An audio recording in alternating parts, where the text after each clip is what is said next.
Hola Iglesia, buenas noches. Gracias por estar en esta transmisión o ver la grabación. Esta predicación se llama Historia de la Diversidad y originalmente la compartimos aquí en Casa Iglesia el domingo 21 de enero, solo que no la grabamos. Así que deseamos compartir con ustedes este mensaje. En este mes de enero estamos leyendo el libro de Génesis y hay una historia muy particular, que es la de Génesis capítulo 11, la Torre de Babel. Me permito leerles, dice Génesis 11. En aquel tiempo, todo el mundo hablaba un mismo idioma. Cuando la gente emigraba desde el oriente, encontraron una planicie en la tierra de Sumeria y ahí se quedaron a vivir.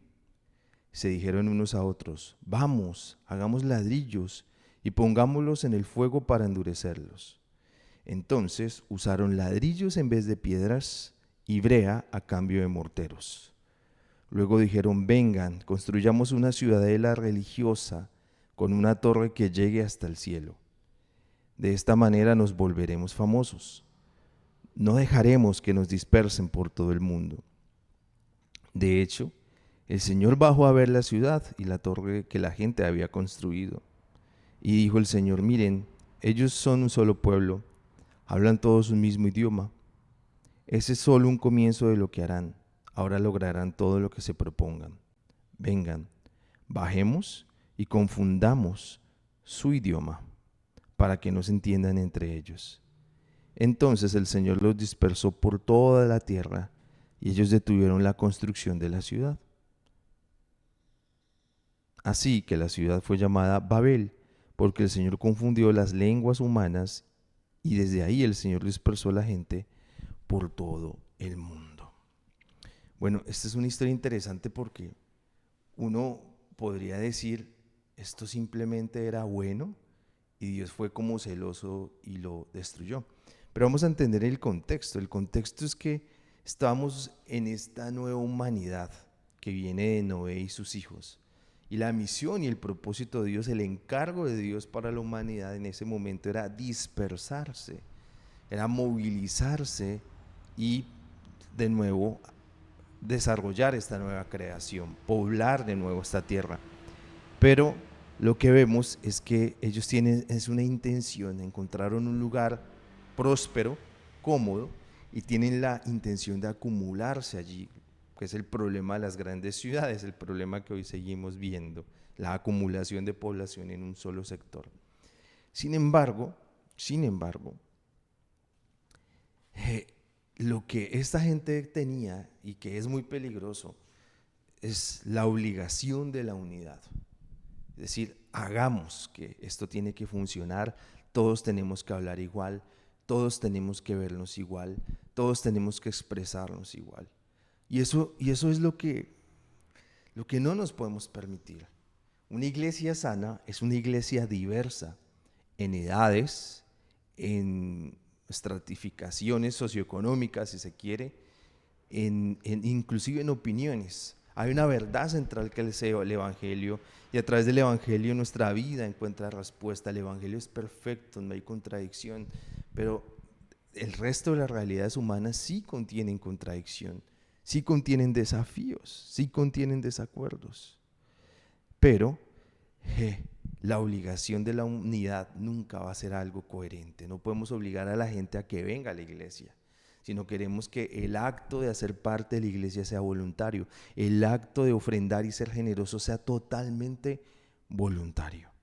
Pero aquí hay otro problema. Este texto dice que era una ciudadela religiosa, una espiritualidad alternativa, su propio camino para vivir una realidad espiritual. La única realidad espiritual sana es la que propone Jesús.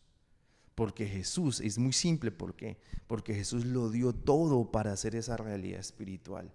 Jesús fue a la cruz a morir para darnos vida.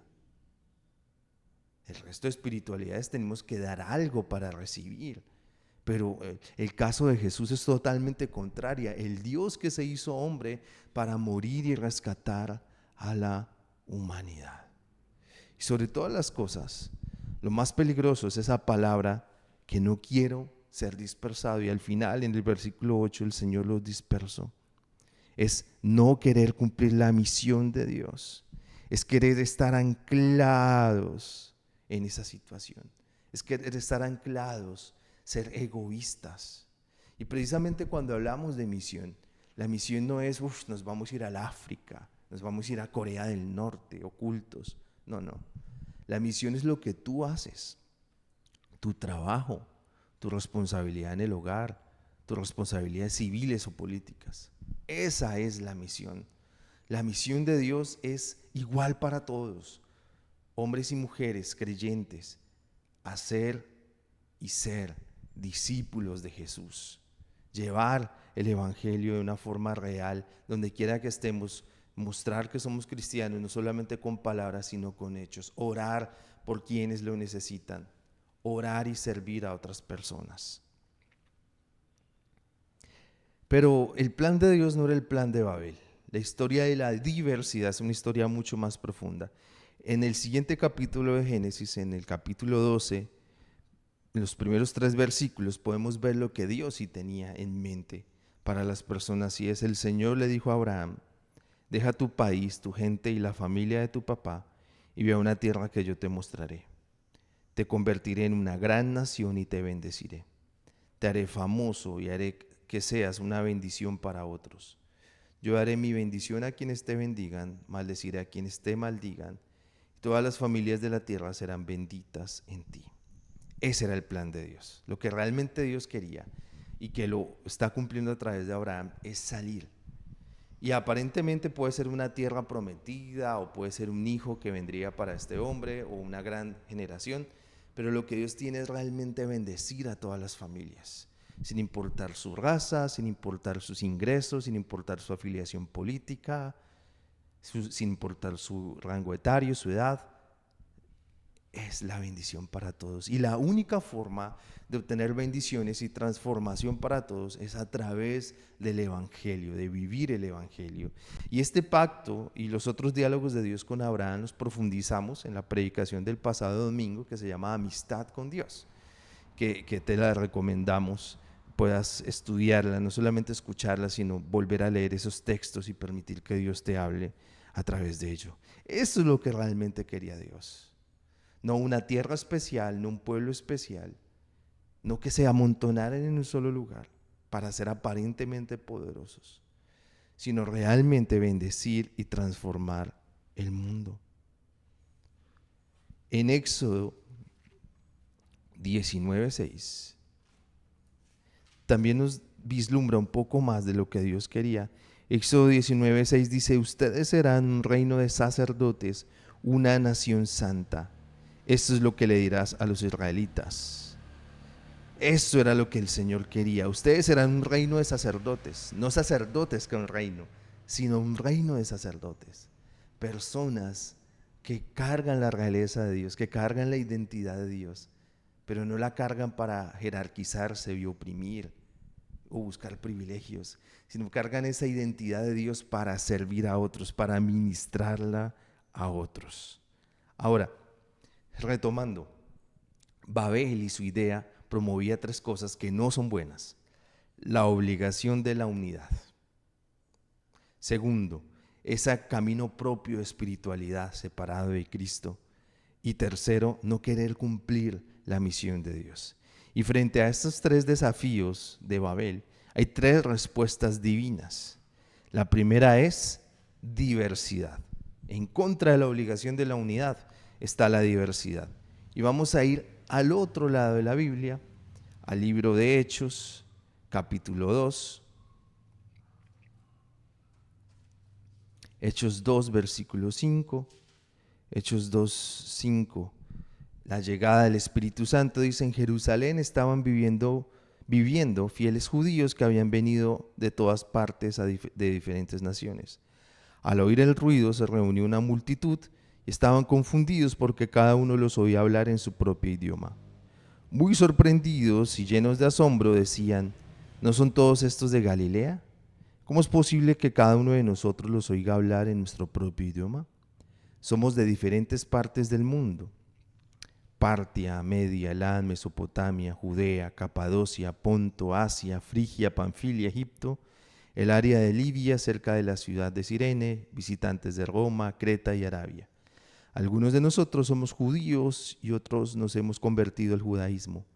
Venimos de todos estos países, pero los escuchamos hablar las maravillas de Dios en nuestro propio idioma.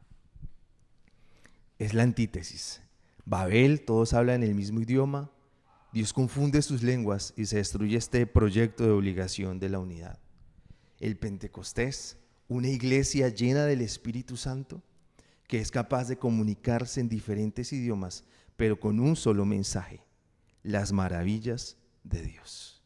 Miren cómo una obligación no prosperó y cómo la diversidad sí conectó con un solo mensaje, y ese mensaje es el Evangelio. Y ese mensaje es Jesús como el centro de nuestras vidas. Y ese mensaje es tener vidas en misión. Es la llegada del Espíritu Santo. Dios desciende a Babel, confunde y los hace dispersar. Ahora Dios desciende en Pentecostés y permite que nos comuniquemos en diversos lenguajes, pero con un mismo mensaje: las maravillas de Dios. Ahora, ellos intentaban construir su propio camino, pero Efesios capítulo 4, versículo 11, Efesios 4, 11, nos dice lo siguiente. Efesios 4:11 dice: Cristo mismo le dio dones a la gente, a unos el don de ser apóstoles, a otros el de ser profetas, a otros el de anunciar la buena noticia de salvación y a otros el de ser pastores y maestros. Él dio estos dones para preparar a su pueblo santo para el trabajo de servir y fortalecer el cuerpo de Cristo. Este trabajo debe continuar hasta que estemos todos unidos en lo que creemos y conocemos acerca del Hijo de Dios.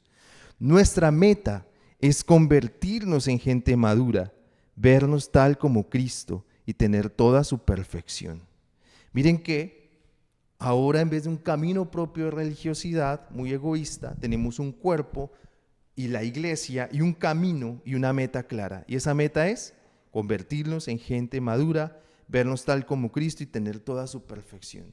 Miren que empieza el texto del apóstol Pablo a hablar de apóstoles, profetas, maestros, no como jerarquías, no como cargos, sino como la necesidad de servir a otros. Son dones, son regalos de Dios para servir a otros. Ya no son caminos propios de espiritualidad, sino que ligados a Jesús tenemos dones, habilidades, servicio, pero con una sola meta: la madurez. Y es muy importante como iglesia. No estamos aquí para vivir los mismos conflictos, los mismos círculos viciosos, los mismos pecados, sino estamos aquí como iglesia para prosperar y cambiar. En la iglesia amamos a todas las personas, tenemos caminos de discipulado, caminos de ministración, pero también tenemos límites. Cuando no estamos dispuestos a cambiar, seguimos amando, seguimos sirviendo, pero no podemos seguir invirtiendo recursos en personas que no quieran cambiar o en personas que no sean transparentes, que no sean confiables, que no sean honestas. Entonces, amamos a todos, pero nuestros recursos de administración y servicio están enfocados en personas que han decidido cambiar. Es muy parecido al proceso de los centros de rehabilitación. Un centro de rehabilitación no puede invertir sus recursos en una persona que no quiera salir de su adicción. Es el mismo principio. Pero hay que entender que amamos a todos y a todos vamos a seguir amando y sirviendo, pero los recursos enfocados solo estarán sobre aquellos que deciden cambiar. Y eso no lo hacemos nosotros. Cada persona decide si quiere cambiar, mejorar o transformar su vida. Porque igual es un mandato bíblico, la meta es la misma, la madurez. Y por último, la gente de Babel no quería misión, no quería dispersarse, pero ahora tenemos el cumplimiento de una misión. Y el cumplimiento de esa misión lo encontramos en el último libro de la Biblia, en Apocalipsis, capítulo 7, versículos del 9 al 10. Dice: después de escuchar esto vi una gran multitud delante de mí. Había gente de todas las naciones, familias, razas y lenguas, y era imposible contarlos. Estaban de pie, vestidos de blanco ante el trono y ante el Cordero, y tenían ramas de palma en las manos. Gritaban: la salvación viene de nuestro Dios, que está sentado en el trono y del Cordero. Este es el propósito de Dios. ¿Gente igual? No. Gente de todas las naciones, gente de todas las familias, de todas las razas, de todos los idiomas. Era imposible contarlos. Ese es el lenguaje de Dios. Esa es la misión de Dios, esa es la meta de Dios. El cumplimiento de la misión es que sirvamos en los diferentes entornos donde estemos, llevando a Jesús con hechos, pero también con palabra, con oración, con poder. Y veamos transformación, y veamos más personas conectándose con Dios, y veamos más personas con vidas cambiadas para Dios. Esa es la expectativa para usted. Usted no está en esta iglesia simplemente para ocupar un asiento. Usted está en esta iglesia para ser transformado y para vivir la misión de Dios. Muchas gracias por escuchar este mensaje en esta noche. Como les mencioné, fue el mensaje del domingo 21 de enero que no grabé. Y bueno, era una oportunidad esta noche para compartirlo con ustedes. Así que oremos para cerrar este momento. Señor, guíanos en esta noche a hacer tu voluntad. Guíanos en esta noche a entender que jamás debemos caer en aquellos que pretendan obligarnos a la unidad, aquel espíritu del mundo que pretenda todo igual. Ayúdanos, Señor, a no hacer nuestros propios caminos de espiritualidad y menos a no querer cumplir la misión. Hoy oramos por tener esa historia de diversidad divina en nosotros. Hoy oramos para hacer ese cuerpo, esa iglesia que camina hacia la madurez. Te pido que por favor nos bendigas a cada uno para tomar las decisiones sabias y abandonar caminos de pecado y avanzar hacia santificación. Y sobre todas las cosas, ayúdanos al cumplimiento de la misión que nos has encomendado. Hemos orado en el nombre de Jesús. Amén. Bendiciones, feliz noche.